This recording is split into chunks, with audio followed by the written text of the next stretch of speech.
तर सूरज चव्हाण यांनी केलेल्या मारहाणीवरती अजित पवार यांनी काय प्रतिक्रिया दिली जाणून घेऊया। काल लातूरमध्ये घडलेल्या अत्यंत गंभीर आणि निषेधार्ह घटनेच्या पार्श्वभूमीवरती मी राष्ट्रवादी युवक काँग्रेसचे प्रदेशाध्यक्ष सूरज चव्हाण यांना त्यांच्या पदाचा त्वरित राजीनामा द्यायच्या स्पष्ट अशा सूचना दिलेल्या आहेत। A few moments later. आंदोलकांना बेदम मारहाण करणाऱ्या सूरज चव्हाणांना पक्षानं बढती दिल्याची माहिती खुद्द अजित पवारांनाच नाही का असा प्रश्न निर्माण झालाय। आपण त्या बैठकीमध्ये नव्हतो असं अजित पवारांनी म्हटलंय। एकीकडे दादा गटाचे प्रदेशाध्यक्ष सुनील तटकरेंच्या मते सूरज चव्हाणांना सरचिटणीस बनवण्याचा निर्णय कोर ग्रुपनं घेतलाय, तर अजित पवारांनी यावर आपल्याला त्याची माहिती नसल्याचं विधान केलेलं आहे।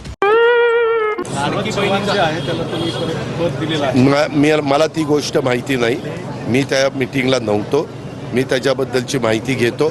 मला त्यावेळेस जे खटकलं मी त्याबद्दलचा निर्णय घेतला आणि आपण ज्या गोष्टी मला खटकतात तुम्हालाही पत्रकार मित्रांना माहिती आहे, मी त्याच्याबद्दलचे तडकाफडकी निर्णय घेत असतो।